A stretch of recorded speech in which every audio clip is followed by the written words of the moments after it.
بندے مانیں، دعائیں کریں، کیونکہ ہندوؤں کا زور تھا اور ان کے زور کے آگے مسلمان مجبور ہونے لگے۔ ان کے جو دائر اسلام میں داخل لوگ تھے انہوں نے اپنے ماتھوں پر مجبوراً ٹیکا لگانا شروع کیا، یہ ان کی مجبوری تھی، نہیں لگاتے تو طرح طرح کی باتیں ہوتی تھی، طرح طرح کے طریقے کار سے انہیں تکلیف اور اذیتیں دی جاتی۔ تو ان تمام چیزوں کو ملحوظ نظر رکھتے ہوئے ہمارے اسلاف نے، ہمارے علماء نے، ہمارے شرفاء نے، ہمارے شیوخ نے پاکستان بنانے کا، یہ ایک ایسی ریاست جہاں نظام مصطفیٰ کی بات ہو، ایسی ریاست جہاں ہمارے عقیدے کا تحفظ ہو، ایک ایسی مملکت جہاں ہم اپنے عقیدے کی بات کر سکے، جہاں بغیر کسی خوف کے،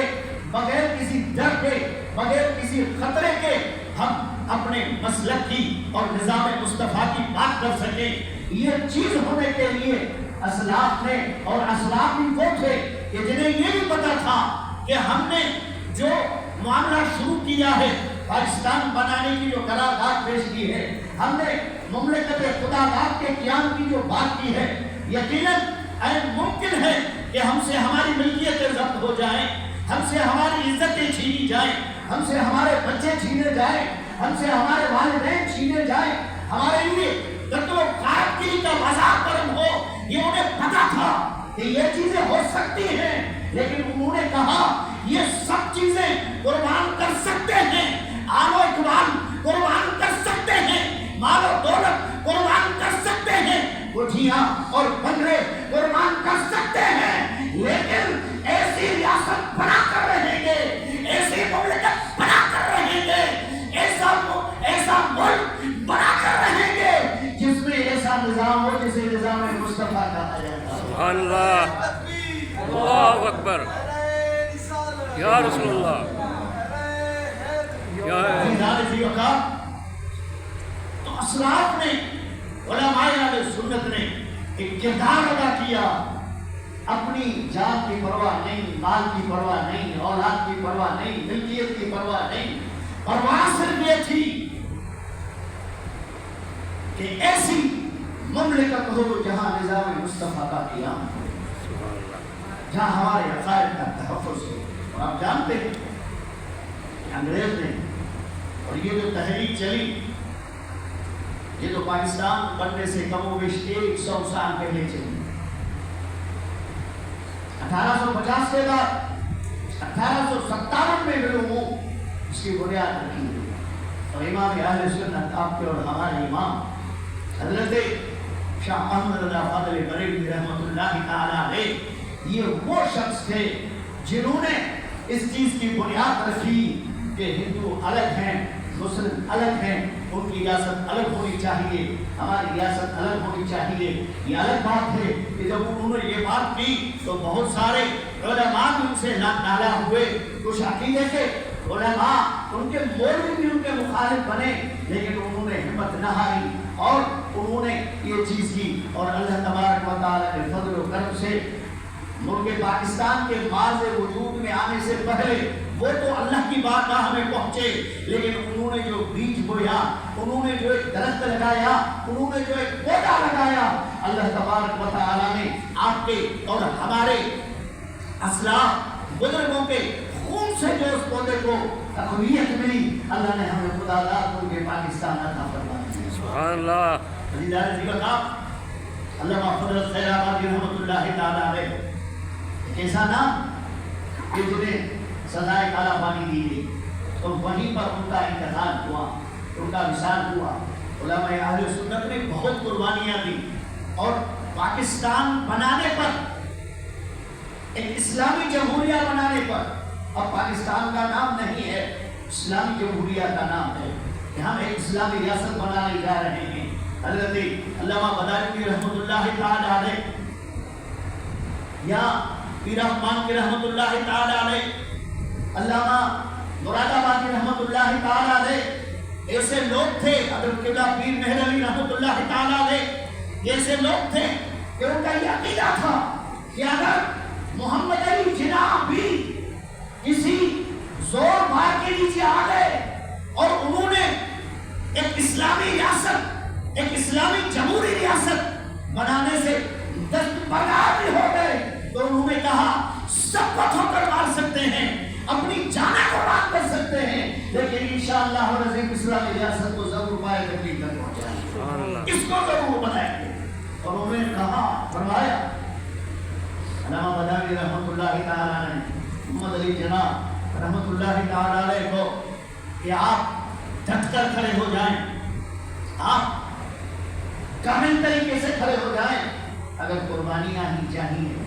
اگر خون ہی چاہیے تو انشاءاللہ العظیم لاہور سے لے کر ڈھاکہ تک، لاہور سے لے کر کے بمبئی تک، اگر خون کی نہروں کی قربانی بھی دینی پڑے تو بھی انشاءاللہ العظیم اہل سنت میں وہ عوام موجود ہے کہ اس خداداد مملکت بننے کے لیے اگر لاہور سے ڈھاکہ تک خون کی نہر بھی بہانی پڑی تو انشاءاللہ وہ بھی بنائیں گے، لیکن مملکت بنا کر یہ جذبہ تھا، یہ ایک جذبہ تھا، ایک جذبہ تھا اہل سنت کے علماء میں، اہل سنت کے مشائخ میں، اہل سنت کے صلحاء میں، جس جذبے کی بدولت، جس سچائی کی بدولت اللہ تبارک و تعالی نے ہمیں عظیم مملکت عطا فرمائی، یہ عظیم ریاست عطا فرمائی، عظیم ملک عطا فرمایا کہ آج ہم اللہ کے گھروں میں، بیت اللہ میں عبادات کر رہے ہیں، نمازیں ہو رہی ہیں، اذانیں ہو رہی ہیں، تکبیرات ہو رہی ہیں، عیدین کے بڑے بڑے اجتماعات ہو رہے ہیں، بڑے بڑے چوکوں میں حضرات عزیز و اکرام، یہ ملک خداداد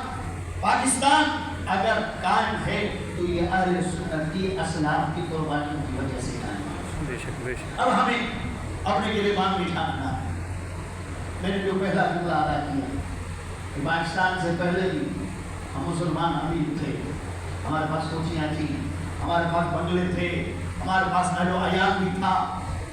پھر ہم نے کیوں بنایا؟ جس وجہ سے بنایا اب بچ گیا، اب بھی ہم خوشحال ہیں، اللہ تبارک و تعالی نے ہر کچھ عطا کیا ہے، تو کیا